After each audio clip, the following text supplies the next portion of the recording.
Tiempo detenido Najil Usabi.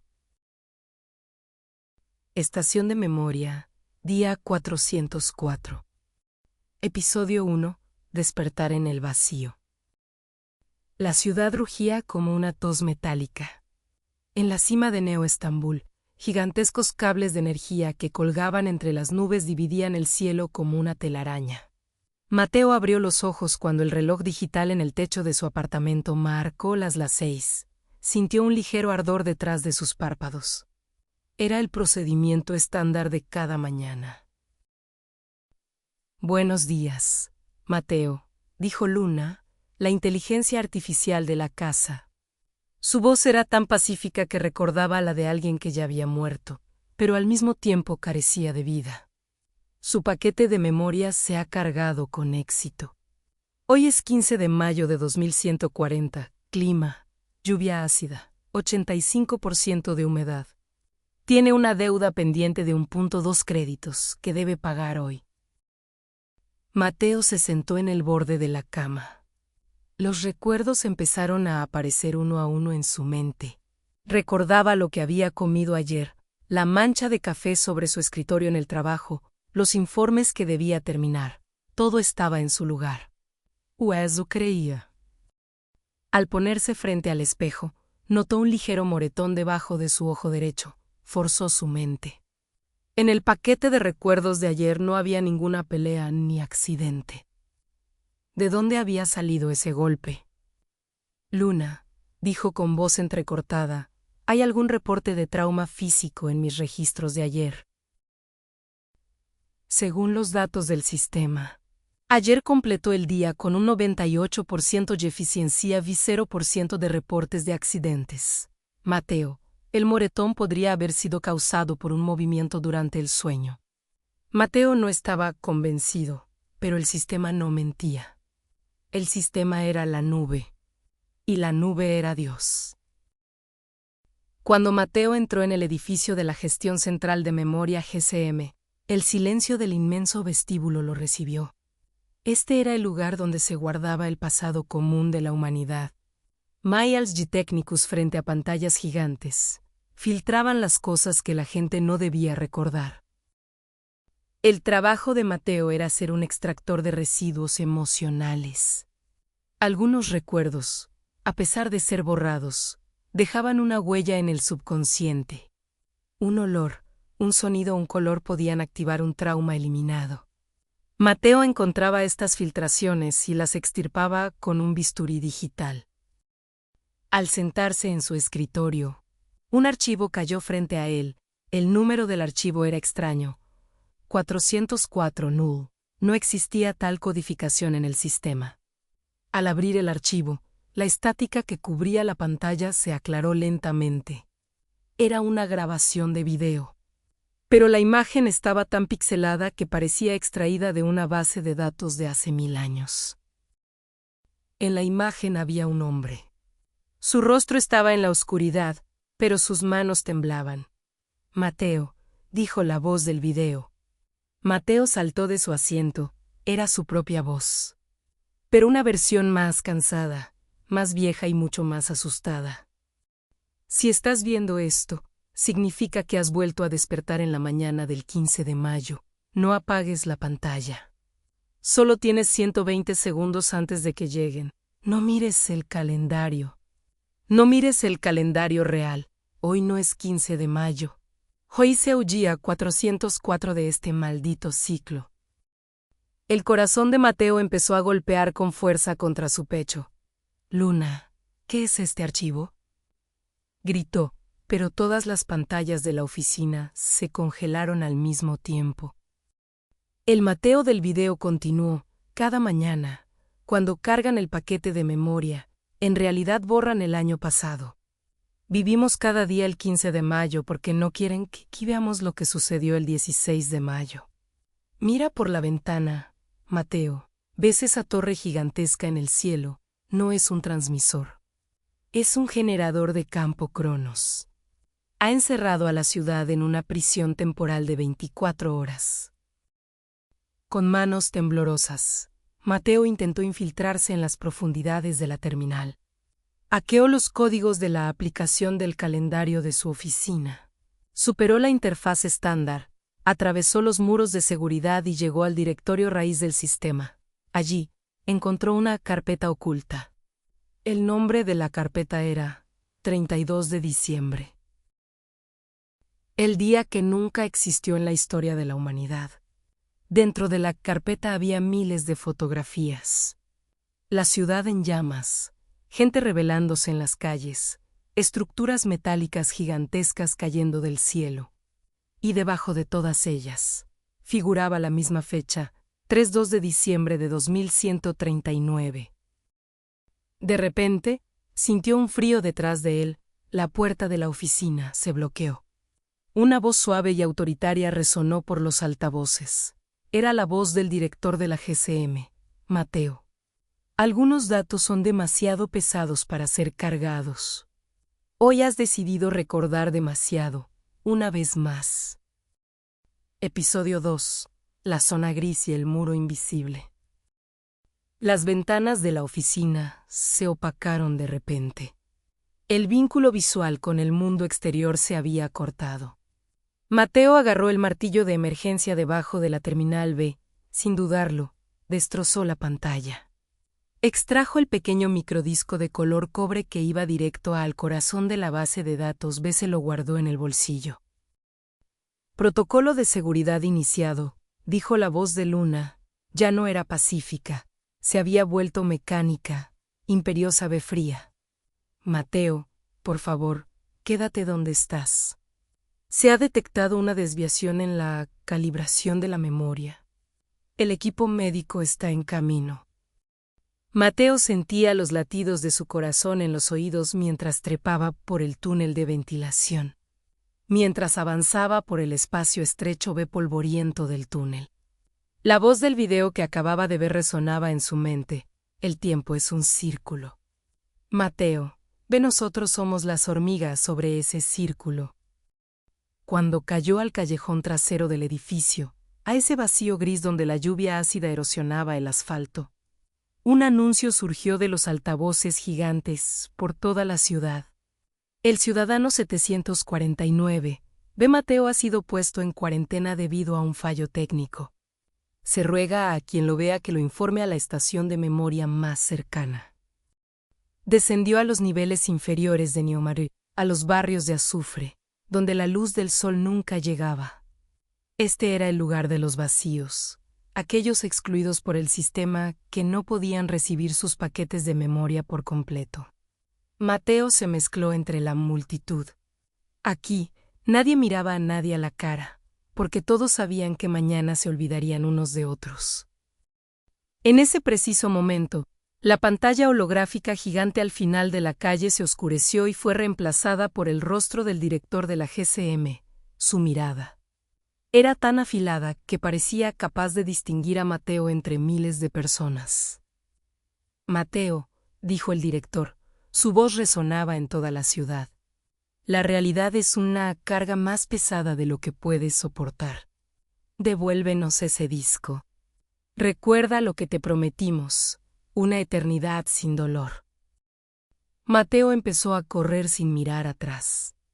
Debía llegar a la salida oeste de la ciudad, al lugar marcado en los mapas como la zona gris. Si el Mateo del video tenía razón, algo lo esperaba en el límite de la ciudad. Se detuvo al llegar al punto donde terminaba la ciudad y comenzaban las autopistas abandonadas. En el inmenso vacío que se extendía ante él, no se veía ningún obstáculo. Solo se percibía un olor a óxido transportado por el viento. Mateo dio un paso, luego otro. De repente, hubo una ondulación en el aire. Sintió como si hubiera chocado contra un agua invisible. Al extender los dedos, en medio de la nada, apareció un gigantesco escudo de energía formado por paneles hexagonales que emitían luces ultravioletas. Este era el fin del mundo. Mateo puso su mano sobre el escudo. En ese instante, una imagen se filtró en su mente, fuera de la ciudad, una visión fugaz donde el cielo no era negro, sino que gigantescos tentáculos mecánicos envolvían la tierra como si fuera una fruta, y la atmósfera estaba envuelta en llamas. Esto no es un escudo protector, susurró Mateo, es una cortina. Una cortina corrida para que no veamos el infierno que hay afuera. No lo toques, gritó una voz desde la oscuridad. Mateo se dio la vuelta rápidamente. De la sombra de un viejo edificio salió una mujer con el rostro cubierto de cicatrices y un brillo salvaje en los ojos que los ciudadanos del sistema no poseían. Sostenía un rifle analógico de modelo antiguo. Si haces demasiado contacto con ese escudo, te freirán la mente. Para ellos eres un fallo, pero para nosotros eres una llave, dijo la mujer. ¿Quiénes son ustedes?, preguntó Mateo.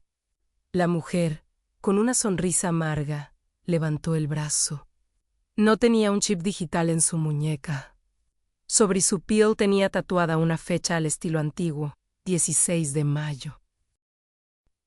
Somos los que recuerdan, Mateo, o al menos, los que dan la vida por no olvidar. Sabemos por qué robaste ese disco de tu bolsillo. Contiene las coordenadas del 3-2 de diciembre. En ese preciso momento, se escuchó un sonido como si el cielo se estuviera desgarrando. Esa torre gigante sobre la ciudad, el generador Cronos, comenzó a emitir una luz blanca brillante. El día estaba terminando. Faltaban segundos para la medianoche. Rápido, dijo la mujer.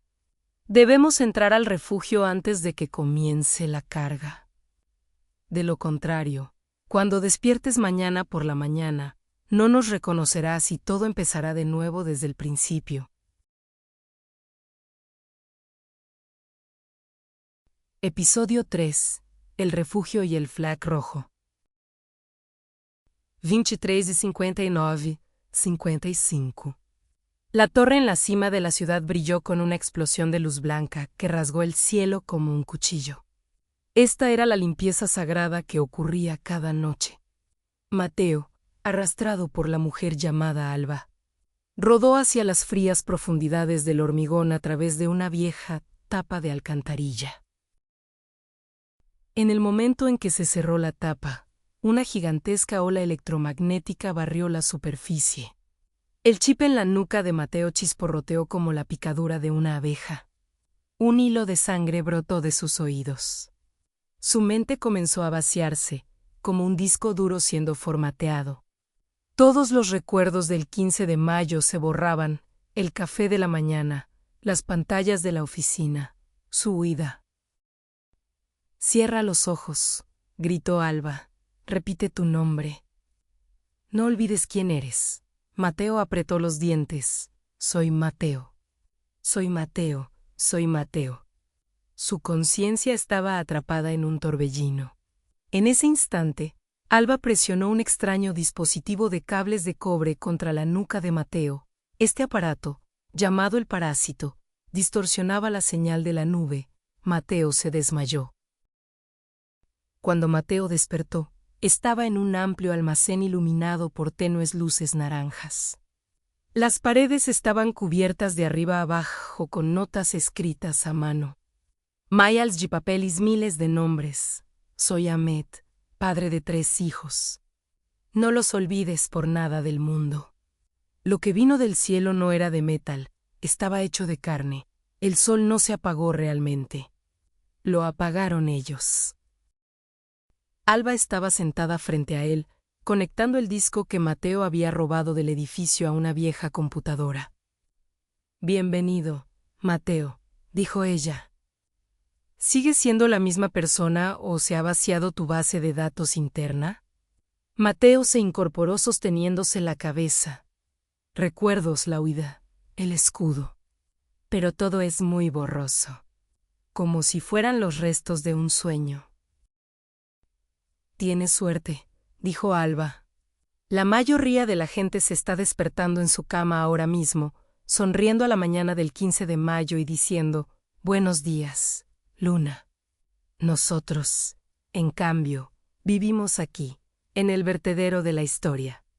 Mira, eso por lo que arriesgaste la vida no es un simple disco. Es una caja negra. Alba activó el disco. Una gigantesca proyección se iluminó en el centro de la habitación. Las imágenes eran inestables. Fecha: 31 de diciembre de 2139, las 11:58 de la noche. En la pantalla se veían celebraciones por todo el mundo. Fuegos artificiales, gente sonriendo. Entonces, dieron las 0, pero la fecha no cambió al 1 de enero de 2140. El cielo se volvió púrpura de repente. Entre las estrellas, descendieron enormes naves biológicas. Ni siquiera parecían naves, sino gigantescos órganos voladores. La invasión ocurrió en cuestión de segundos. Ni las armas nucleares ni los ejércitos sirvieron de nada. Estos seres no vinieron a destruir la Tierra, sino a cosecharla. Absorbían la energía biológica y las ondas mentales de los humanos. Se escuchó una voz en la grabación: la resistencia es imposible. El dolor arruina la cosecha. Denles un paraíso falso. Si no sufren, la energía se mantiene más pura. Mateo observó con horror. La GCM, Gestión Central de Memoria, no había sido fundada para salvar a la humanidad. La GCM era una granja de adormecimiento establecida por los invasores. La humanidad se había convertido en simples baterías que vivían las mismas 24 horas cada día. ¿Y qué hay del 3-2 de diciembre? Preguntó Mateo con la voz temblorosa. El 3-2 de diciembre es el día en que el sistema colapsó, dijo Alba. La humanidad despertó en masa y atacó a los invasores. Hubo un caos tan grande que la cosecha se arruinó. Los invasores arrasaron la ciudad y fijaron el tiempo en el día anterior a ese desastre, el 15 de mayo. Lo reiniciaron todo. Alba mostró un código oculto dentro del disco. Este código es un virus. Si logramos cargarlo en la torre principal, el generador Cronos, podremos destruir todos los chips de memoria del mundo al mismo tiempo. Todos recordarán todo. 8.000 millones de personas despertarán a la vez. Pero el mundo exterior sigue bajo ocupación. Dijo Mateo: si despiertan, solo verán la muerte y a esas criaturas. Esto no es una liberación, es una ejecución masiva. Alba miró a Mateo directamente a los ojos. ¿Vivir para siempre como un esclavo o morir un solo día como un hombre libre? La decisión es tuya, Mateo, porque el sistema solo aceptará este virus con tu firma biométrica. Tú eras su limpiador de mayo, eres confianza. Episodio 5. El gran despertar. El techo de la torre se desgarró como si fuera papel. Los tentáculos alienígenas que se filtraron al interior eran enormes, translúcidos, y estaban cubiertos de venas moradas que latían. Estas entidades, más que físicas, eran una pesadilla bioeléctrica. El cuerpo sin vida del director se convirtió instantáneamente en cenizas debido a la intensa radiación que emitían las criaturas. En la pantalla frente a Mateo, los últimos segundos corrían: 97%, 98%. Alba disparó su rifle analógico al primer tentáculo, pero la bala lo atravesó como si fuera una nube de niebla. Las armas no funcionan, Mateo. No están aquí, están dentro de nuestras mentes. Gritó Ella.